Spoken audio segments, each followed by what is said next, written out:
अस्सलाम वालेकुम नाज़रीन, डॉक्टर हुमा चिश्ती आपके साथ हेल्थ स्पेशल में। आज हम बात करेंगे किडनीज़ के हवाले से।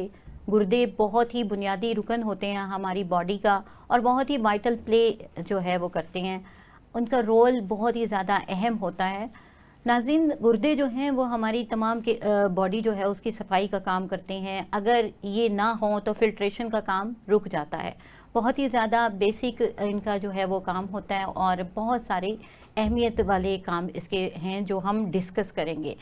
आज मैं आपको ये बताती चलूँ कि थोड़ी सी एनाटमी को हम डिस्कस कर लेते हैं कि गुर्दे जो हैं वो दो होते हैं बुनियादी तौर पे हमारी बॉडी में। हर इंसान की, मेल हो या फीमेल हो, दो गुर्दे होते हैं जो कि हमारे जिस्म में मौजूद होते हैं और ये बीन शेप्ड के होते हैं। अगर आप देखें, हम फिजियोलॉजी पढ़ते हैं, एनाटमी पढ़ते हैं, तो उसमें बेसिक जब बातें बताई जाती हैं उसमें ये बताया जाता है कि लोबिये की शक्ल के ये होते हैं, बीन शेप्ड होते हैं और दो होते हैं और तकरीबन 120 से 150 ग्राम तक इनका वज़न होता है। ये अगर ये दोनों सही हालत में रहें तो आपकी बॉडी जो है वो हेल्दी रहती है, और अगर ये मुख्तलिफ हो जाएं, यानी इनकी पैथोलॉजी डिस्टर्ब हो जाए या किसी बीमारी का शिकार हो जाएं, कोई इन्फेक्शन हो जाए, तो ना सिर्फ यूटीआई का प्रॉब्लम होता है बल्कि बहुत सारे बेसिक प्रॉब्लम्स साथ में जन्म लेते हैं, जैसा कि स्टोन फॉर्मेशन भी हो सकती है, गुर्दे का दर्द हो सकता है, गुर्दे में इन्फ्लामेशन हो सकती है, सोजिश आ सकती है और बहुत सारे प्रॉब्लम हो सकते हैं। तो सबसे पहले अपने प्रोग्राम का स्टार्ट करने से पहले मैं इंट्रोडक्शन करवाती चलूँ। मेरे साथ मौजूद हैं आज पैनल में डॉक्टर इफ़त फाखरा, और जो हिजामा थेरेपिस्ट हैं और अरसा 20 साल से जो है वो उनकी प्रैक्टिस चल रही है। इस हवाले से इनसे हम बात करेंगे। और उनके साथ मौजूद हैं डॉक्टर रबिया आतिफ़, जो कि होम्यो एक्सपर्ट हैं और अपने फील्ड में कॉम्पिटेंट हैं। बहुत शुक्रिया आपका डॉक्टर साहिबा कि आप दोनों हमारे प्रोग्राम में तशरीफ़ लाईं और हमारे लिए टाइम निकाला। आज हम बात कर रहे हैं जैसा कि गुर्दे के हवाले से, कि गुर्दे जो हैं वो अगर नहीं सही तौर पे काम कर रहे होते तो बहुत सारी प्रॉब्लम्स होती हैं। तो सबसे पहले मैं ये जानना चाहूँगी डॉक्टर साहिबा आपसे कि इंसानी जिस्म जो है उसमें गुर्दे क्या काम करते हैं, इस हवाले से थोड़ा सा गाइड कीजिएगा।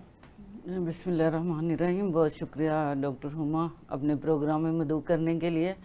तो जैसे आप खुद बता रही थी कि गुर्दे एक वाइटल ऑर्गन की हैसियत रखते हैं हमारी बॉडी के लिए, और अगर ये सही तरह से काम ना कर रहे हों तो इंसानी ज़िंदगी शायद बरकरार ना रह सके। गुर्दे बेसिकली फ़िल्ट्रेशन का काम करते हैं। ये हमारी बॉडी से जो फासद मादे हैं, जहरीले और जो फाजल जो मादे हैं, उनको निकाल के और पेशाब के ज़रिए बॉडी से खारिज करते हैं। इसके अलावा ये हमारी बॉडी में इलेक्ट्रोलाइट जैसे नमकियात जो हैं, सोडियम, पोटेशियम, फास्फोरस, उसके लेवल को ये बरकरार रखने में यानी कि हेल्प देते हैं। इसके अलावा गुर्दों के यानी कि बहुत रोल है, जैसे बॉडी को एसिडिक और अल्कलाइन जो हमारी बॉडी का सिस्टम है उसको दुरुस्त रखते हैं। कुछ ये हार्मोन जो हैं वो सिक्रीट करते हैं, जैसे रेनिन हार्मोन है, तो वो हमारे ब्लड प्रेशर को या खून के दबाव को बेसिकली वो हेल्प आउट करता है उसको दुरुस्त रखने में। इसी तरह आपका इलेक्ट्रो हार्मोन एक है, उसमें वो आपकी बॉडी को, वो आपके जो बोन मैरो है उसको सिग्नल देता है रेड ब्लड सेल्स बनाने के लिए। तो गुर्दे का रोल हमारी बॉडी के लिए बहुत ज़रूरी है और इसके बगैर मेरे ख्याल में इंसान जो है उसका सरवाइव करना बहुत मुश्किल हो जाता है। सही जी, बिल्कुल सही। बल्कि वो ये भी हम सुनते हैं कि विटामिन डी को एक्टिवेट करने में बहुत ज़्यादा जब इसका तक रोल गुर्दे है। अगर आपके सही नहीं है तो आप सही तरह से विटामिन डी आपकी बॉडी में एब्जॉर्ब बहुत नहीं सारे हो पेशेंट सकेगा। बताते हैं कि विटामिन डी की कमी हो रही है और वो प्रॉपरली जो है वो, यानी कि उनका हड्डियों में मसले आने शुरू हो जाते हैं। और पता चलता क्या है कि अगर बहुत ज़्यादा हम प्रॉबिंग करते हैं तो, और जहाँ सिम्टम्स नहीं आ रही होती तो समटाइम गुर्दों की प्रॉब्लम निकल आती है। और बड़ी अजीब सी बात लगती है कि विटामिन डी का गुर्दों के साथ क्या ताल्लुक है, लेकिन ये एक डॉक्टर ही समझ सकता है कि इसका क्या ताल्लुक है, जैसा कि अभी हम लोगों ने डिस्कस किया। अच्छा, इसी तरह से सोडियम पोटेशियम लेवल जो है उसका बैलेंस, जैसे आपने इलेक्ट्रोलाइट का कहा, बहुत होता है। और अगर ये ना हो तो वही बात के ब्लड प्रेशर के मसाइल बढ़ जाते हैं। और इसी तरह यही नमकियात की फिर कमी बेशी, इसका बैलेंस होना बहुत ज़रूरी है। जब भी आपके किडनी ख़राब होंगे तो आपको पता है डॉक्टर जो फर्स्ट टेस्ट करवाते हैं उसमें आपके इलेक्ट्रोलाइट हैं और ये सारा आपका जो RFTs वगैरह हैं वो टेस्ट कराते हैं, ताकि उससे पता चले कि गुर्दे जो हैं वो किस लेवल पे काम कर रहे हैं। क्योंकि इसमें अब तो बहुत मेडिकल साइंस बहुत आगे चली गई, हमें अवेयरनेस होनी चाहिए कि हम 6 माह या साल बाद।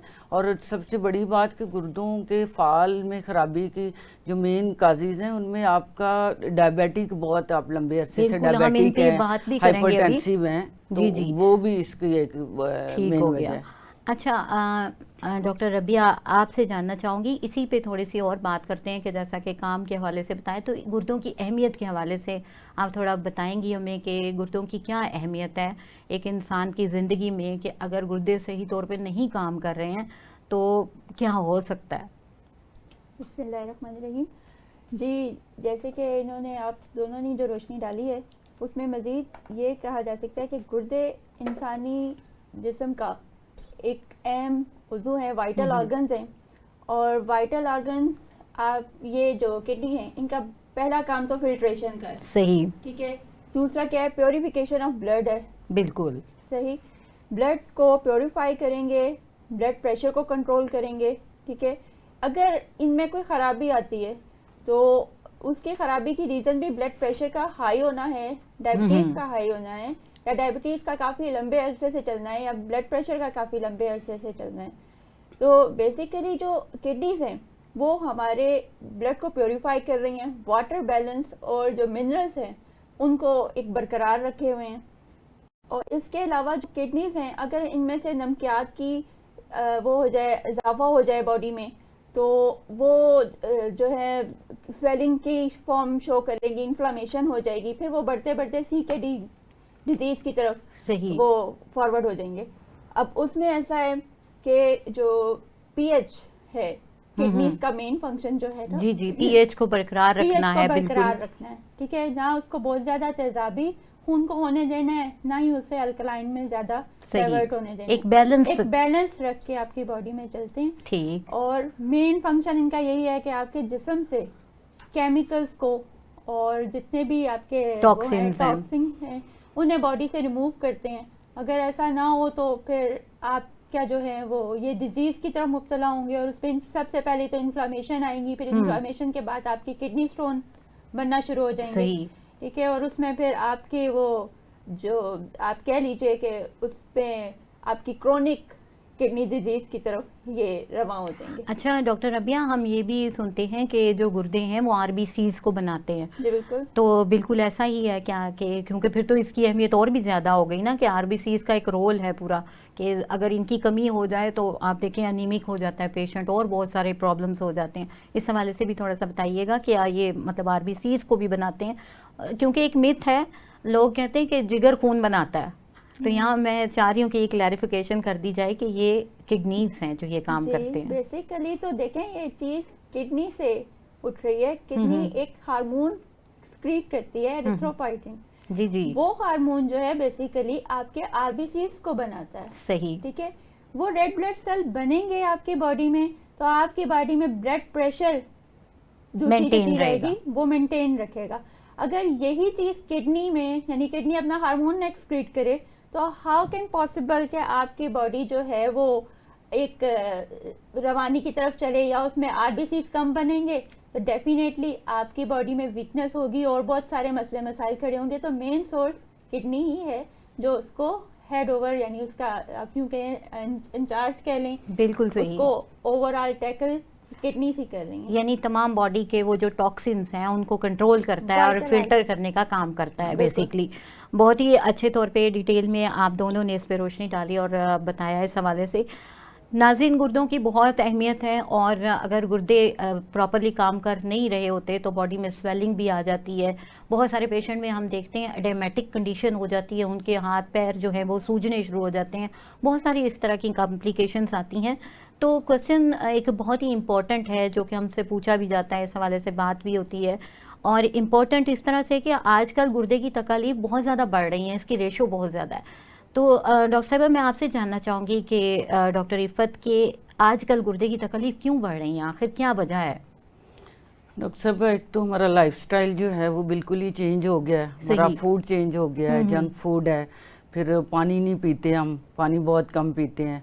इसके अलावा वही शुगर, लोग ध्यान नहीं देते, जब तक एक अरसे तक शुगर को लेके चलते रहते हैं, हाई ब्लड प्रेशर को लेके अच्छा, चलते हैं, शुगर मेडिसिन यानी खाना। डायरेक्टली जो है, आप सॉरी आपकी बात काट रही हूँ, लेकिन ये कि शुगर डायरेक्टली गुर्दों पे असरअंदाज ज़ाहिर होती है। असरअंदाज होती है। जो आपका ग्लोमेरुलर है उसको छलनी है एक तरह से, उसको सख्त कर देती है। अगर लॉन्ग टर्म चली आ रही है तो उसमें सख्ती आ जाती है, वो मोटी हो जाती है, जिसकी वजह से आपकी फिल्ट्रेशन का अमल जो है वो सही तरीके से नहीं हो पाता। जब आपकी फिल्ट्रेशन का अमल सही नहीं होता तो वो फिर किडनी से, आपको पता है, पेशाब में प्रोटीन या एल्ब्यूमिन आना शुरू हो जाती है, और ये किडनी खराब होने की पहली यानी आप चीज़ जो है, सिम्टम, वो सामने आना शुरू हो जाता है। तो इस तरह एक स्लोली जो है आपको ये जो हाइपरटेंशन है और आपकी डायबिटीज़ है, ये स्लोली आपको किडनी डिजीज़ की तरफ ले जाती है। क्योंकि हमारे यहाँ और दूसरी बहुत बड़ी वजह सेल्फ मेडिकेशन भी है। हम बहुत ज़्यादा खुद से मेडिसिन करते हैं। पेन किलर का एक लंबे अरसे तक लेते रहना, वो भी आपके का तो बहुत ही ज़्यादा बहुत, आपको पता है, हर बंदा दूसरे को एडवाइस कर रहा होता है कि आप ये टैबलेट ले लें। बिल्कुल तो सही। पेन किलर का एक लंबे अरसे तक इस्तेमाल करना, ये भी किडनी को अफेक्ट करता है। इसी तरह यूटीआई की आपने देखा होगा, आजकल यूटीआई के केसेस बहुत ज़्यादा बढ़ रहे हैं। तो अगर यूटीआई को बर वक्त उसका इलाज ना किया जाए तो वही इन्फेक्शन आपकी किडनी तक चली जाती है और किडनी की खराबी का बायस बनती है। इसी तरह कुछ में जेनेटिकल भी पॉलीसिस्टिक किडनीज होते हैं, तो उसकी वजह से भी ज़ाहिर है वो किडनी प्रॉब्लम है। लेकिन बेसिकली अपना लाइफस्टाइल हमें बेहतर करना है। हम क्या खा रहे हैं, कब खा रहे हैं और कैसे खा रहे हैं, ये हमें नहीं पता। और जंक फूड, कोल्ड ड्रिंक्स और ये सारी चीज़ें ये किडनी डैमेज करने में अपना रोल अदा कर रही हैं। और हमें अपना, अगर तो तंदुरुस्त रहना है, किसी पूरी बॉडी को तंदुरुस्त रखना है, तो सबसे पहले लाइफस्टाइल चेंज करना पड़ेगा और अपने फूड पे तवज्जो देनी पड़ेगी। फूड के हवाले से डॉक्टर रिफत ने बात की कि फूड जो है वो हमारी आजकल की बहुत ज़्यादा, जैसे कि जंक फूड का बहुत रिवाज है। तो doctor Rabia, unhealthy food actually जो है वो प्रॉब्लम करती है, ठीक है। उसमें अब मैं जानना चाहूँगी फूड के हवाले से कि कौन सी टाइप की फूड्स जो हैं वो नहीं लेनी चाहिए गुर्दे के पेशेंट को, या यूँ कह लीजिए कि ऐसी ज़्यादा फूड जो ली जाए, कौन सा ऐसा इंग्रेडिएंट होता है जो उसमें मौजूद हो कि वो प्रॉब्लम कर देती है फिर पेशेंट के लिए। देखिए, किडनी के हवाले से अब हम बात कर रहे हैं, तो उसमें किडनी का मेन जो प्रोसेस है वो है जी, प्रोटीन को ये कंट्रोल करती है, यूरिन से खारिज नहीं होने देती, ठीक है। अब उसमें होता ये है कि जब आप प्रोटीन डाइट ले रहे हैं, आप मीट ले रहे हैं, रेड मीट ले रहे हैं, एक पेशेंट जिसे हाई ब्लड प्रेशर है, ठीक है, डायबिटीज़ का पेशेंट है, उनको नमकियात दिए जा रहे हैं, मिनरल्स दिए जा रहे हैं। तो कुछ मिनरल्स जैसे कि सोडियम और पोटाशियम, बेसिकली उसका एक काम है कि उसने फिल्ट्रेट करना है, ठीक है। अब जब किडनीज को आप अच्छी डाइट प्रोवाइड नहीं करेंगे, सही आप जंक फूड देंगे, आप एक हेल्दी मीट या हेल्दी डाइट उसको नहीं मिलेगी, तो डेफिनेटली वो फिर आपको बैड इम्पैक्ट आपके सामने लेके आएगा। तो यहाँ आप जो डाइट की बात कर रही हैं उसमें आपकी आ जाती है कि जैसे गोश्त का इस्तेमाल है, ठीक है, दूध का इस्तेमाल भी उनका एक लेवल में होना चाहिए, फिर इवन पानी भी। अच्छा देखिए, दूध का आपने बताया, जैसे दूध में कैल्शियम होता है, तो कैल्शियम बज़ाहिर तो नुकसानदेह नहीं होता किडनीज़ के लिए, लेकिन जैसा आपने बताया टू सम एक्सटेंट, यानी किसी एक हद तक इस्तेमाल होना चाहिए।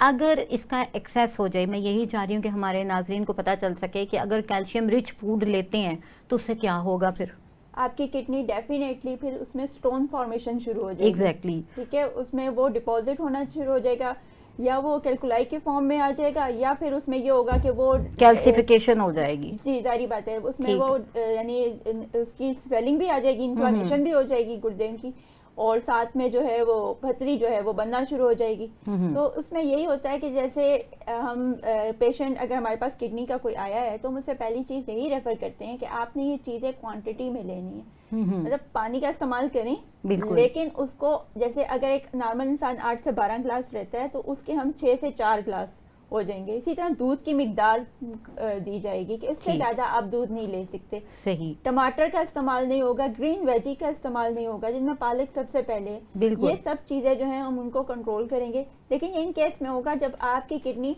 एक अनहेल्दी लाइफस्टाइल की तरफ जा रही होगी। ठीक हो गया। बहुत बेहतरीन बताया डॉक्टर रबिया आपने। और नाज़रीन, इसमें एडिशन कुछ करना चाहूँगी कि गुर्दे की जो पथरी स्टोन फॉर्मेशन होने लगती है और फूड के हवाले से जैसा कि बताया कि कैल्शियम रिच फूड जो होती है वो प्रॉब्लम करती है, तो डेफिनेटली जब कैल्शियम इकट्ठा होना शुरू होगा, डिपॉजिट होता जाएगा एक जगह पे, उसकी एक्यूमुलेशन होगी तो वो स्टोन बना सकता है। इस तरह से पथरी बन सकती है। और जब पथरी बन जाती है, स्टोन बन जाता है किसी भी पेशेंट में, तो वो यकीनन पेन भी करता है। और इस तरह से क्या है कि ऑक्सैलिक एसिड एक चीज़ है, जैसा कि डॉक्टर साहिबा ने हमें बताया कि पालक का इस्तेमाल, टमाटर का इस्तेमाल जो होता है वो ऐसे पेशेंट्स के लिए नुकसानदेह हो सकता है, बल्कि होता है, क्योंकि इसमें ऑक्सैलिक एसिड होता है। और जिसमें ये चीज़ होती है जो नट्स में भी होता है, टी में भी सम एक्सटेंट होता है, ये चीज़ें अगर ज़्यादा ली जाएं, ऐसे पेशेंट ज़्यादा जब लेते हैं या फ्रीक्वेंटली यूज़ करते हैं तो वो पथरी बनाती हैं और पेशेंट के लिए पेनफुल हो जाता है। बात हो रही पेन की। अच्छा डॉक्टर इफ़त, होम्योपैथी हमारी जो है, इस हवाले से हम बात करेंगे कि बेहतरीन काम करती है। क्या वो स्टोन फॉर्मेशन अगर हो जाए, इन्फ्लामेशन हो जाए, पेन हो रही हो, बहुत ही जल्दी यानी पेशेंट को आराम आता है। मैं ये जानना चाहूँगी कि अगर ऐसा भी होता है, अमूमन सिर्फ पानी नहीं पीते, कम पानी पीते हैं तो गुर्दे की दर्द के साथ पेशेंट आते हैं, आप क्या बताती हैं कि हमारी होम्योपैथी वहाँ क्या रोल प्ले करती है? हम कौन सी मेडिसिन जो हैं वो दे के तो पेशेंट को जो है वो बेहतरी की तरफ ला सकते हैं?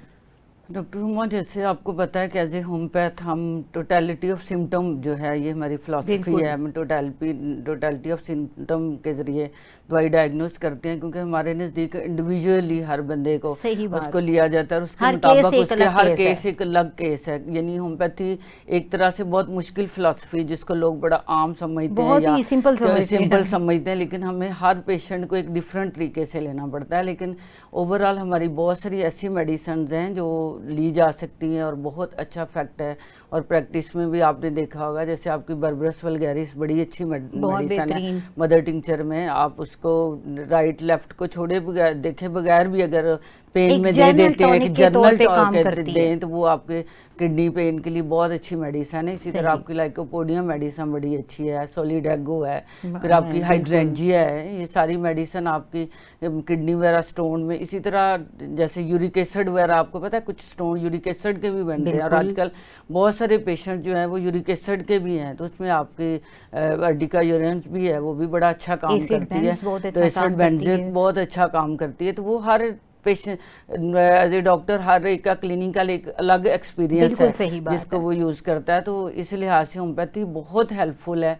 और मेरे ख्याल में किसी भी सर्जरी की तरफ जाने से पहले होम्योपैथी की तरफ ज़रूर आना चाहिए और अपने किसी करीबी होम्योपैथ के पास जाके अच्छे होम्योपैथ से अपना इलाज ज़रूर करवाना चाहिए। सही। अच्छा, एक और चीज़ आपसे जानना चाहूँगी कि जैसे स्टोन फॉर्मेशन हो जाती है, पथरी बन जाती है, तो क्या पथरी को निकालने के लिए वाकई होम्योपैथी जो है वो कारगर होती है? क्योंकि मैंने तो अभी जिक्र किया, लेकिन मैं जानना चाहूँगी आपसे कि हमारे नाज़रीन को बताइए, क्या होम्योपैथी से पथरियाँ निकल जाती हैं? बिल्कुल, हमने खुद कई दफ़ा, आपने खुद देखा होगा, डॉक्टर रबिया हैं जैसे, उनका एक्सपीरियंस है, तो निकलती हैं, बिल्कुल निकलती हैं। सही। इसमें तो किसी किस्म का कोई, कुछ केसेस होते हैं, देखें कुछ केसेस हैं ऐसे, या पथरी बहुत बड़ी है या बहुत तंग कर रही है, बजाय इसके कि वो किडनी को डैमेज करे, तो वहाँ पे आप केस रेफ़र कर सकते हैं कि आप पेशेंट को कोई अगर फौरी सर्जरी की या इस तरह की ज़रूरत है तो आप रेफ़र कर दें। लेकिन पेशेंट, हमने तो बहुत अच्छा रिजल्ट देखा है, मैं खुद कई पेशेंट्स के स्टोन निकले हैं अल्हम्दुलिल्लाह। सही। अच्छा डॉक्टर रबिया, जैसा कि अभी ये बात हो रही है गुर्दों के हवाले से, तो गुर्दों में हमने थोड़ा सा डिस्कस किया कि मुख्तलिफ बीमारियां होती हैं। कौन कौन सी गुर्दों की कॉमनली तकलीफ हो सकती हैं, बीमारियां हो सकती हैं? गुर्दों में सबसे पहले तो जो चीज़ देखी गई है वो किडनी स्टोन है, ठीक है। इसके अलावा इसकी इन्फ्लामेशन आ जाती है, नेफ्राइटिस जिसे हम कहते हैं, वो बड़ी कॉमन है, बहुत ज़्यादा है। और उसकी रीज़न ये है या उसकी कॉजेस ये हैं कि आप, हमारे यहाँ जो लाइफस्टाइल है उसमें पानी की इंटेक कम है, ठीक है, सिटिंग पोजीशन ज़्यादा है, एक्सरसाइज किसी भी किस्म की नहीं है। सही बात है। और दूसरा ये कि जो हमारी खुराक है वो प्रॉपर वे से नहीं ली जा रही है। खुराक में हम ज़्यादा से ज़्यादा जो है ये चिकनाई तली चीज़ें हम ज़्यादा इस्तेमाल करते हैं, जंक फूड का इस्तेमाल ज़्यादा है, कोल्ड ड्रिंक का इस्तेमाल इवन बहुत ज़्यादा है, सॉफ्ट ड्रिंक्स बहुत गलत है। कार्बोलिक एसिड्स हैं और इनका सिर्फ और सिर्फ आपकी स्टमक और जो किडनी है उनके लिए नुकसानदेह हैं। इसके अलावा पॉलीसिस्टिक डिजीज़ हैं, किडनी में सिस्ट बन जाती हैं और आप उसे कह लें कि किडनीज जो होती हैं क्रोनिक किडनी डिजीज में चली एक्यूट जाती है। किडनी इंजरी भी हो जाती है समटाइम ना। इंजरी हम्म। भी इसमें शामिल है, बिल्कुल है। और यानी ये तमाम जो अच्छा, ये इंजरी स्टोन की वजह से ही होती है अमूमन? जी, स्टोन की वजह से भी हो सकती है, और सम टाइम आपको किसी मतलब ट्रॉमा या एक्सीडेंट वगैरह की केस में भी ये सही। चीज़ सामने आ सकती है। अच्छा अच्छा, ठीक ठीक। अच्छा डॉक्टर रबिया, मैं ये जानना चाहूँगी कि ये यूटीआई का प्रॉब्लम भी अक्सर हो जाता है, इसके हवाले से हमारे नाज़रीन को थोड़ा सा बताएं कि ये क्या है। यूटीआई बेसिकली जो है आपका इनिशियल अब आपकी जो किडनीज की जो इन्फ्लामेशन है स्टार्टिंग, जी जी, वो स्टार्ट होती है। उसमें सबसे पहले यूरिन का बर्न होना, ठीक है, सही। जलन उस जगह में आ जाती है, सोजिश आ जाती है। उसके साथ साथ आपके जो हैं वो हाथ पाँव की स्वेलिंग भी हो जाती है, और यूरिन पास करते हुए ज़्यादा उसमें होती है, यानी सही। बर्निंग का एहसास होता है। तो ये जो चीज़ है ना, ये आपकी किडनी से बेसिकली उठ रही होती है, यानी ये एक आप कह लें इनिशिएटिव साइन है कि आपकी किडनीज जो हैं वो ठीक हो गया। यहाँ हमें ब्रेक का कहा जा रहा है, तो नाज़रीन यहीं से कंटिन्यू करेंगे, हम मिलते हैं ब्रेक के बाद। वेलकम बैक नाज़रीन, आपके साथ डॉक्टर हुमा चिश्ती बात कर रहे हैं हम किडनी स्टोन्स के हवाले से, किडनी पेन के हवाले से और किडनीज़ के हवाले से, यानी गुर्दों के हवाले से बातचीत हो रही है। और हम बात कर रहे थे यूटीआई की। तो डॉक्टर रबिया, जैसा कि आपने बताया कि यूटीआई जो है यूरिनरी ट्रैक इन्फेक्शन है, और ये इन्फेक्शन जो है मोस्टली गुर्दों के पेशेंट्स में देखने में आता है। तो मैं ये जानना चाहूँगी हमारी होम्योपैथी इस हवाले से क्या कहती है, किसी को यूटीआई अगर हो रहा है तो उसके लिए क्या किया जा सकता है, कौन सी टॉप लिस्टेड रेमेडीज़ हैं जो इस्तेमाल की जा सकती हैं? जी, सबसे पहले तो हम इसमें, क्योंकि ये इन्फ्लामेशन है, एक्यूट इन्फ्लामेशन की तरफ आती है बात, तो उसमें हम एकोनाइट, बेलेडोना, ठीक है, एपिस आ जाती है, आर्सेनिक एल्बम आ जाती हैं। सही। ये बेहतरीन मेडिसिन हैं जो हम इसमें एक्यूट केसेस में यूज़ करते हैं। बिल्कुल। और इसके अलावा अगर वो मतलब एक्यूट केस से अब आगे निकल गई है, बात क्रोनिक की तरफ जा रही है, तो वहाँ पे हम बर्बेरस का इस्तेमाल भी लेकर आएंगे। बेशुमार ऐसी मेडिसिन बहुत सारी है, कैंथेरिस है, बिल्कुल। टेरेबिंथीना है, बहुत सारी मेडिसिन, बिल्कुल सही आपने कहा। According to sign and symptom नाजरीन हम पेशेंट को देते हैं। और यहाँ मैं फिर कहूँगी कि मेडिसिन बहुत अच्छी डॉक्टर साहिबा ने बताई, लेकिन सेल्फ मेडिकेशन से परहेज़ करें और अपने मुस्तनी डॉक्टर से आप रुजू करके ही मेडिसिन का इस्तेमाल करें ताकि पूरी तौर पर इससे मुस्तफ़ीद हो सकें। जी, तो डॉक्टर इफ़त, आपसे जानना चाहूँगी कि CKD जो है ये क्या चीज़ है, इस हवाले से हमें बताइए। और क्या होम्योपैथी अगर किसी को CKD है तो उसके लिए बेटर हो सकती है, इसमें ट्रीटमेंट है? CKD क्रॉनिक किडनी डिजीज है, ठीक। यानी एक लंबे अरसे से एक चीज चली आ रही है, आहिस्ता आहिस्ता आपके किडनी डैमेज की तरफ जा रहे हैं। उसकी सही। वजह कोई भी हो सकती है, आपके शुगर हो सकती है, हाई ब्लड प्रेशर हो सकता है, एक जेनेटिकली पॉलीसिस्टिक किडनी हो सकते हैं, या शुरू से कुछ लोगों में प्रोटीन यूरिन में आ रहा होता है। तो एक लंबे अरसे से चली आ रही क्रॉनिक किडनी डिजीज़ है।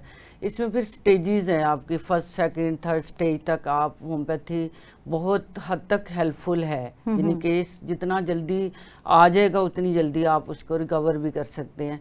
लेकिन जब आप एक स्टेज 4 या 5 पे चले जाते हैं, फिर थोड़ा सा केस को संभालना जो है वो मुश्किल हो जाता है। लेकिन उसमें भी मायूसी वाली बात नहीं है, होम्योपैथी में बहुत सारी ऐसी मेडिसिन्स हैं जिनको हम इस्तेमाल करके पेशेंट की टोटल सिम्टम्स लेके तो उनका बहुत अच्छा रिजल्ट ले सकते हैं। तो वही इसमें मैं अभी भी आपसे बात कर रही थी कि जो टेस्ट है ना वो ज़रूर करवाने चाहिए। बिल्कुल यानी सही आप बात। रीनल फंक्शन टेस्ट हमें एक आध टेस्ट करवा के बैठ जाते हैं, जैसे यूरिया क्रेटिनिन करवा लिया, तो हमें किडनी कितने % काम कर रहे हैं हमें GFR का टेस्ट ज़रूर करवाना चाहिए। अब आप रीनल फंक्शन टेस्ट करवाएंगे तो उसमें आपका सारा आपको पता चल जाएगा कि आपका किडनी 60 से अबव आपका जो है, अगर उसकी रेशियो है तो आपकी किडनी जो है वो सही है, लेकिन उसमें भी 100 तक होना चाहिए। अगर आप नीचे जा रहे हैं तो इसका अभी मेरे पास एक केस चल रहा है, वो बिल्कुल कोई सिम्टम नहीं है उनका, किसी किस्म की स्वेलिंग नहीं है उनको, कोई वॉमिटिंग पतली, यानी किडनी फेलियर के कोई भी सिम्टम नहीं है। क्रेटिनिन उनका मेरा 1.2 है और वो सारी ज़िंदगी पायलट रहे हैं, उनका किसी किस्म का मसला नहीं है। लेकिन EGFR उनका जो है वो 37 है और वो लो जा रहा है आहिस्ता आहिस्ता ना। तो इसलिए हमें टेस्ट ज़रूर करवाने चाहिए ताकि हमें पता चल सके कि एक किसी हम डिजीज़ के साथ चल रहे हैं तो फिर उसी पे काबू पाया जा सकता है, और उसमें फिर होम्योपैथिक मेडिसिन्स भी हैं। और जब आप CKD यानी कि हैं इसमें क्रॉनिक किडनी डिजीज़ में, फिर वहाँ पे जैसे डॉक्टर रबिया भी बता रही थी, फिर उसमें आपको प्रोटीन डाइट अपनी, आपके डेयरी प्रोडक्ट है उस पर आपको फिर उसको कम से कम करना है। जैसे बिल्कुल आपने भी डेयरी प्रोडक्ट का कहा, अभी हम बात कर रहे थे गोश्त के हवाले से कि गोश्त ले सकते हैं या नहीं ले सकते हैं, तो डॉक्टर रबिया ने काफ़ी इस हवाले से गाइड किया। तो दूध की भी बात यही है कि अगर किसी के ऑलरेडी डिस्टर्ब हैं किडनीज, तो उसके लिए दूध और गोश्त जो है क्या वो ठीक है? बहुत सारे डॉक्टर्स जो हैं वो बिल्कुल बंद कर देते हैं, गोश्त की जो है वो बंद कर देते हैं ना गुर्दों के लिए। स्टेजेस के लिहाज से या रिपोर्ट्स पे डिपेंड करता है कि उस पे देख के आप, लेकिन अगर आप दूसरे या तीसरे स्टेज पे हैं तो आप वीक में एक दफ़ा मछली या गोश्त थोड़ा सा ले सकते हैं। मतलब उसमें वो कोई कढ़ाइयाँ डाइब या बहुत ज़्यादा आप ना खाएं, लेकिन हल्का फुल्का आप उसमें ले सकते हैं। इसी तरह डेयरी प्रोडक्ट हैं, ज़ाहिर है पहले ही अगर इलेक्ट्रोलाइट सारे डिस्टर्ब हैं तो फिर आपका फास्फोरस, कैल्शियम, वो सारा सिस्टम जो है वो डिस्टर्ब होगा, तो जिससे आपके मर्ज़ जो है उसको मज़ीद उसका यानी आगे बढ़ने के चांसेस ज़्यादा हैं। सही, ठीक हो गया। अच्छा, अब इस तरह से जैसे कि अभी बात हुई कि गुर्दे का जो है ये मसाइल हो जाते हैं, तो डॉक्टर साहिबा कौन सी यानी कि शुगर के हवाले से अभी बात की थी हमने, डायबिटिक पेशेंट के हवाले से कि क्रॉनिक, आपने कहा ना कि क्रॉनिक रहती है जो, तो डायबिटिक पेशेंट के अमूमन जो होते हैं ना पेशेंट, वो हो जाते हैं CKD के साथ।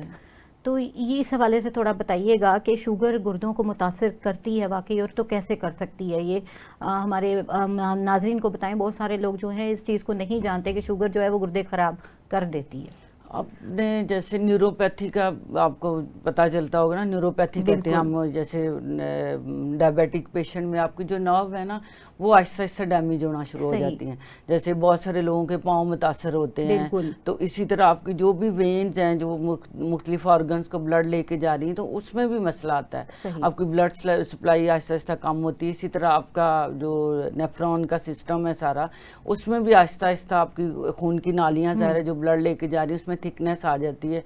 सही तरह से ब्लड सप्लाई नहीं होगी तो किडनी आहिस्ता आहिस्ता ज़ाहिर डैमेज की तरफ जाएंगे। ठीक हो गया। अच्छा, अब किसी के गुर्दे जो हैं जैसा कि होता है कि प्रॉपरली काम नहीं कर रहे हैं, तो क्या वो होम्योपैथी के ज़रिए नॉर्मल की तरफ आ सकते हैं या रिवाइव कर सकते हैं? मैंने जैसे पहले बात की कि इसमें स्टेज के लिहाज से जो है उसको देखना चाहिए कि हम किस स्टेज पे हैं। यानी अगर किसी का यूरिया क्रेटिनिन आपका बहुत हाई लेवल पे है, आप एक पेशेंट आपके पास आया है, उसका कोई क्रेटिनिन लेवल जो है 9-10 है, या उसका यूरिया 200-250 पे आपका चला गया है, जो कि अमूमन 50 होना चाहिए, और क्रेटिनिन आपका 1 से ऊपर नहीं जाना चाहिए। तो अगर वो बहुत ज़्यादा है और पेशेंट की ओवरऑल कंडीशन जो है वो इमरजेंसी की ज़ाहिर है, जब फासद मादे या केमिकल्स जो हैं बाहर नहीं निकल रहा है यूरिन के ज़रिए, तो वो फिर बॉडी में आपको अनकॉन्शियसनेस पैदा होगी, बॉडी में और प्रॉब्लम, उसके लाइफ थ्रेट हो सकता है। तो उस सूरत में हमें पेशेंट को एक दफ़ा रेफ़र करना चाहिए मेरे ख्याल में, ताकि उसके जब तक वो खून साफ़ नहीं होगा उसमें से नहीं निकलेंगे। लेकिन होम्योपैथी की उम्मीद कभी भी नहीं छोड़नी चाहिए। साथ साथ आप होम्योपैथिक मेडिसिन ज़रूर इस्तेमाल करवाएं, लेकिन जो एक उसका ट्रीटमेंट चल रहा है उसको आप एकदम बंद ना करें, उसको टेबल डाउन करें आहिस्ता आहिस्ता, और फिर उसको साथ होम्योपैथिक आप अपना तरीका इलाज मेडिसिन इस्तेमाल करवाएं। तो अल्लाह के फजल से अल्लाह ताला शिफा देने वाले, तो ज़रूर शिफा मिलती है। सही। अच्छा, अभी नाज़रीन डॉक्टर साहिबा ने बताया कि इस तरह से होता है कि आप टेस्ट ज़रूर करवाएं, टेस्ट की एक इम्पॉर्टेंस है, और बिल्कुल सही बात है कि इस तरह से पता चल जाता है। समटाइम एक्सीडेंटली ऐसा होता है कि कोई ना कोई चीज़ सामने आती है और पेशेंट बिल्कुल एसिम्प्टोमेटिक होता है, उसको कोई प्रॉब्लम ही नहीं होता, अचानक से किसी और चीज़ का टेस्ट करवाया और सामने आ जाता है कि ये प्रॉब्लम जो है गुर्दे का हो रहा है या कुछ ऐसा हो रहा है। तो इसलिए ज़रूरी ये है कि एनुअली हर पर्सन को चाहिए कि अपना एक चेकअप करवाए, लेकिन ये कि जो गुर्दे के मरीज़ हैं उनको चाहिए कि ज़रा रेपिडेटली चेकअप करवाएं और अपने डॉक्टर से मशवरा करके चेकअप करवाते रहें, ताकि पता चल सके कि गुर्दे की फंक्शनिंग क्या है, कहाँ पर प्रॉब्लम आ रही है और किस तरीके से उसको यूटिलाइज़ किया जा सकता है, कैसे मेडिकेशन उसकी की जा सकती है। अच्छा, इस हवाले से एक चीज़ आप लोगों से शेयर करना चाहूँगी कि बहुत सारे ऐसे प्रॉब्लम्स होते हैं, उनमें एक चीज़ हम सुनते हैं कि गुर्दे सिकुड़ गए हैं, एट्रोफी ऑफ द किडनीज़ हो जाती है। तो ये भी एक वो प्रॉब्लम है जो गुर्दों की तकलीफ़ होती है। अभी मेरे जहन में आया तो मैंने कहा आपसे शेयर करूं कि हमने बहुत सी चीज़ें डिस्कस की, लेकिन एक ये प्रॉब्लम भी है जो कि ऐसा हो जाता है, और होम्योपैथिक में इसका बेहतरीन इलाज मौजूद है। बहुत सारे ऐसे पेशेंट्स के जिनके गुर्दे नॉर्मल साइज से कम हो जाते हैं और अपनी फंक्शनिंग प्रॉपर नहीं करते, तो हमारी बहुत सारी मेडिसिन है जो इसको क्योर कर देती हैं। उसमें टॉप लिस्टेड एक रेमेडी है हमारी प्लम्बमेट, जो बहुत अच्छा रोल प्ले करती है। यहाँ फिर से कहती चलूँ कि सेल्फ मेडिकेशन आप लोगों ने नहीं करनी। जी, तो आते हैं अपनी डॉक्टर साहिबा की तरफ। डॉक्टर रबिया, आपसे जानना चाहूँगी कि गुर्दे में जो पथरी है उसकी अमूमी वजूहात क्या होती हैं, इस हवाले से थोड़ा सा हमारे नाज़रीन को गाइड कीजिएगा। जी, सबसे पहले तो जैसे हम शुरू से ये बात कर रहे हैं, डाइट जो है वो बहुत काउंट डाउन होती है। दूसरी चीज़ आ जाती है कि अक्सर और बेशतर हमारे यहाँ जो दी जाती हैं डाइट में, इसमें आप सप्लीमेंट कह लें, विटामिन का इस्तेमाल कह लें, उनमें कैल्शियम बहुत ज़्यादा होता है, विटामिन डी भी होता है। तो ये जो चीज़ें हैं ना, बाज़ औक़ात ये भी पथरी का बायस बनती हैं। बल्कि कैल्शियम का तो एक ट्रेंड बना हुआ है कि एक टैबलेट लाजमी लेनी है। फीमेल्स ने सोचा हुआ कि ये लेनी होती है, विदाउट एनी डॉक्टर भी ले रहे होते हैं। और आप देखें ज़्यादातर ख़वातीन ही इस प्रॉब्लम से आती हैं कि स्टोन फॉर्मेशन हो गई है, और वो ऐसी स्टोन फॉर्मेशन होती है कि समटाइम पेशेंट घबरा जाते हैं, हम आपकी मेडिसिन भी यूज हो रही है और ट्रीटमेंट भी ले रहे हैं, स्टोन वहीं का वहीं। हाँ, बिल्कुल। आप बात वही होती है, काज को तो बॉडी से रिमूव करें ना, कि आप कैल्शियम के इंटेक देखें। ये कैल्शियम है, आपकी बॉडी में पोटाशियम है, मैग्नीशियम है, जितने भी ये सॉल्ट हैं इनकी एक क्वांटिटी है। आप इनकी क्वांटिटी इंक्रीज करते जाएंगे, आपकी बॉडी जो है फिर वो उनको अपनी उसमें यानी ऑर्गन्स में डिपॉजिट करती रहेगी, और डिपॉजिट होने की सूरत में वो पथरी बनेगी, या फिर वो आपकी जो है जिसे आप कह सकते हैं समटाइम गैंग्लियन की शक्ल इख्तियार कर लेगा। आपकी बॉडी में हार्ट किस्म की ट्यूमर, या जिसे हम कह लेते हैं गिल्टी, वो बनना शुरू हो जाती है। सही। ये एक कॉज है, ये सबसे बड़ी कॉज है। दूसरा, पेन किलर्स का इस्तेमाल भी जो है ना, यानी एक लिमिट होनी चाहिए उनकी, कि ज्यादा पेन किलर, सबसे पहले तो आप देखें ना, पेन किलर्स के इटसेल्फ उनके जो प्रेस्क्रिप्शंस होती हैं उन पे ये मेंशन होता है कि ये आपकी किडनी को डैमेज कर सकती है। बिल्कुल, एनसेड्स जितनी भी हैं उन पे ये चीज मेंशन होती है कि ये चीज जो है डैमेज करती है। तो पेन किलर बगैर, मेरे नजदीक तो बगैर किसी आप जिसे कहते हैं ना प्रेस्क्राइबर के या हेल्थ फिजिशियन के खुद से इस्तेमाल ना करें। हाँ, कहीं बहुत ज़रूरत है तो उसको यूटिलाइज करें। डाइट अपनी स्ट्रॉन्ग रखें, डाइट में आप ज़्यादा से ज़्यादा पानी पिएं, ठीक है, वर्जिश करें, ये बहुत ज़रूरी है। नमक के हवाले से आप क्या कहते हैं? नमक कम से कम हो, क्योंकि नमक बेसिकली आपकी बॉडी में एडिमा की फॉर्म बनाता है, रिटेंशन होना शुरू हो जाता है, क्योंकि वो पानी रोकता है, वो खड़ा करता है। सही। वो आपकी बॉडी से नहीं निकलेगा, आपकी बॉडी में डेफिनेटली जो है वो स्वेलिंग आएगी। स्वेलिंग से सबसे पहले, यानी स्वेलिंग आपकी बॉडी में नजर आने लग जाए ना, तो हमारे यहाँ यही कंसेप्ट है कि आपकी किडनी यानी वाइटल ऑर्गन रेडी हो रहा है अपना ट्रीटमेंट के लिए, या आपको हेल्पिंग के लिए आपको पुकार रहा है। बिल्कुल, अब ये कॉल होती है। बिल्कुल ऐसे ही है। तो वो स्वेलिंग आएगी आपकी बॉडी में नमक की वजह से। अब जैसे कि हाई ब्लड प्रेशर के पेशेंट्स हैं, उनके लिए तो हम नमक बहुत हद तक अवॉइड करवाते हैं, कम करवाते हैं, लेकिन नॉर्मल लाइफ स्टाइल में भी आपको नमक और स्पाइसेस का एक लिमिट रखनी चाहिए। सही। उससे ज्यादा एक्सीड नहीं होना चाहिए। सही। नमक वैसे ही आपकी बॉडी में ना सिर्फ लिवर के लिए, सॉरी किडनी के लिए, बल्कि बहुत सारे वाइटल ऑर्गन हैं उनके लिए भी एक खतरनाक। बिल्कुल सही, जैसे अभी आपने बताया कि ब्लड प्रेशर के लिए भी वो काफी नुकसानदेह है। तो अच्छा, अगर नमक जो है वो ज़्यादा लेते रहें तो जैसा आपने बताया कि एडेमेटिक कंडीशन हो जाती है, तो इसके लिए हमारी होम्योपैथी क्या रोल प्ले करती है? होम्योपैथी यहाँ पर जो है, नमक देखें ना, सबसे पहले मैंने जो बात की, नमक आपकी बॉडी में स्वेलिंग लेकर आएगा, ठीक है, सबसे पहले स्वेलिंग होगा, ऑडिमा की कंडीशन होगी। पहली तो चीज़ यही है कि यही अभी डॉक्टर साहिबा ने भी कहा, टेस्ट या रिपोर्ट या अपना चेकअप हर 6 मंथ बाद एक नॉर्मल इंसान को अपना ये चेकअप करवाना चाहिए कि आया उसके किडनी या वाइटल ऑर्गन किस हद तक काम कर रहे हैं।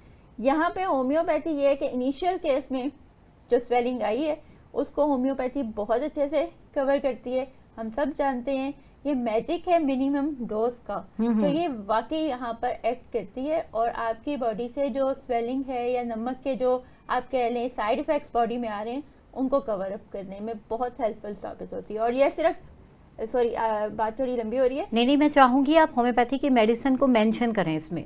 इसमें नमक के लिए जो हम सबसे पहले मेडिसिन का इस्तेमाल कि रेगुलेट हो जाए, जिससे मामला हो जाता है, हमारी बहुत सारी मेडिसिन है, उस हवाले से बताइए। जी, नमक से जैसे मैंने आपको कहा है ना, स्वेलिंग सबसे पहले आपकी बॉडी में अपेयर होने लग जाती है। जो स्वेलिंग के लिए जो हमारी रेमेडीज आती हैं वो बेलेडोना है, ठीक है, एपिस है, उसमें आर्सेनिक एल्बम है, ठीक है, उसमें कैंथेरस भी है, उसमें नाइट्रोम्योर भी है, बेहतरीन मेडिसिन है, जो पॉजिटिव एजेंट को रिमूव करेगी और सब चीज़ ठीक हो जाएगी। बिल्कुल सही, बहुत बेहतरीन। अच्छा, अभी फूड के हवाले से जैसे बात की तो नाजरीन, जैसा कि हमारी दोनों डॉक्टर्स ने बताया कि गोश्त को और दूध को एक मुनासिब मिकदार में रह के अगर आप खाते हैं तो वो आपके लिए नुकसान का बायस नहीं होता।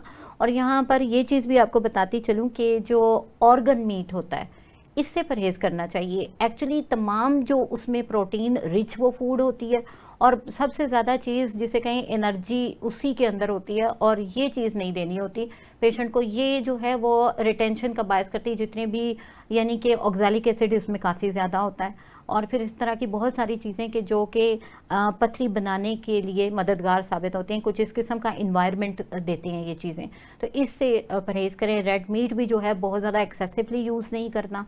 इसी तरह पानी का इस्तेमाल जो है वो ज़्यादा रखें। हर इंसान के लिए ये बेहतरीन है, न सिर्फ हमारे गुर्दों के लिए बल्कि हमारी फुल बॉडी के लिए, हमारी स्किन के लिए, हर चीज़ के लिए ये बेहतरीन चीज़ है। अल्लाह ताला की बहुत प्यारी नेमत है, लेकिन हर चीज़ के लिए एक एतदाल होना चाहिए। Excess of everything is bad, ये हमेशा मैं कहती हूँ। तो अगर पानी का भी बहुत ज़्यादा इस्तेमाल कर लिया जाए तो वो पेशेंट जो कि ऑलरेडी मुतासिर हैं या उनके गुर्दे जो हैं वो प्रॉपरली काम नहीं कर रहे, उनका फंक्शन डिस्टर्ब है, तो क्या होगा कि वही पानी जो फ़ायदे का बायस होता है वो नुकसान की तरफ जाएगा, रिटेंशन होने लगेगी और उनकी बॉडी में जब जमा हो जाएगा। तो यहाँ आपको बताती चलूँ हमारी होम्योपैथी बहुत अच्छा रोल प्ले करती है। और अगर बॉडी में कहीं इस तरह से पानी पड़ जाता है तो एपोसाइनम हमारी एक मेडिसिन है, बहुत ही ज़बरदस्त रोल प्ले करती है। इतने मिरेकलस रिजल्ट उसके होते हैं कि पेशेंट बिल्कुल ठीक हो जाता है और ये कंडीशन नॉर्मल हो जाती है। अपने प्रोग्राम को आगे लेके चलते हैं और इस हवाले से बात करते हैं। हम मुख्तलिफ डाइट के हवाले से बात कर रहे हैं, हमने इलेक्ट्रोलाइट्स की बात की, उनमें एक चीज़ आ जाती है पोटेशियम। अब पोटेशियम रिच जो डाइट होती है क्या वो गुर्दों को नुकसान देती है? डॉक्टर इफ़त इस हवाले से बताइएगा।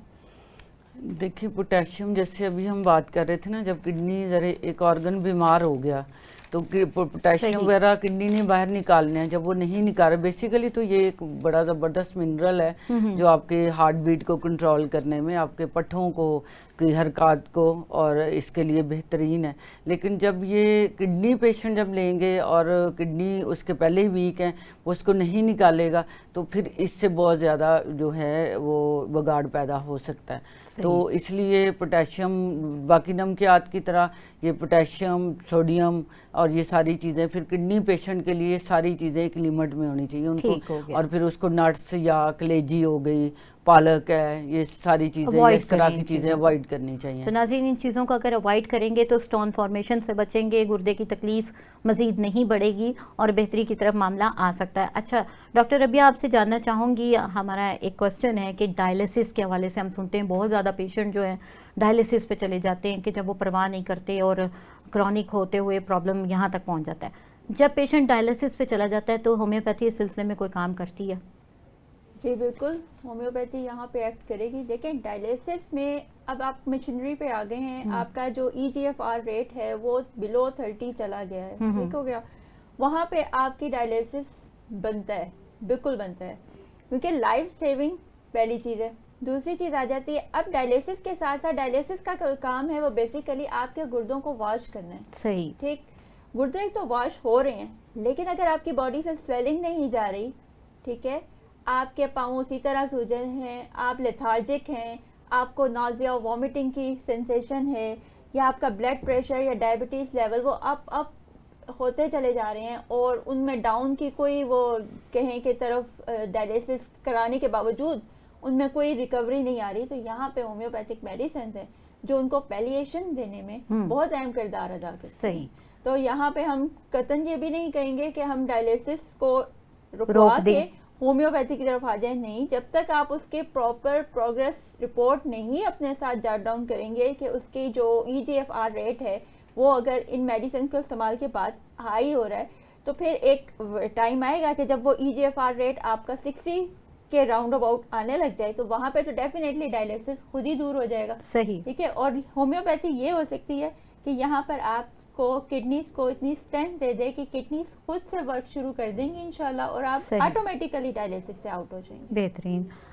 अच्छा, बहुत शुक्रिया आप सबका आने का, आप दोनों का, कि आपने टाइम निकाला और हमारे प्रोग्राम में आए। बहुत सी मुफीद बातें आपने हमारे नाज़रीन को बताई, वो बातें जिनकी तरफ तवज्जो नहीं दी जाती, और बहुत सारे ऐसे क्वेश्चन होते हैं जो इस हवाले से होते हैं, उनका मैं समझती हूँ कि आज क्लैरिफाई कर दिया इस चीज़ को। तो एक बार फिर आपके थैंकफुल हूँ, और नाज़रीन आइंदा इंशाल्लाह किसी नेक्स्ट टॉपिक पे आपसे बात होगी। आज के लिए इतना ही। अल्लाह हाफिज़।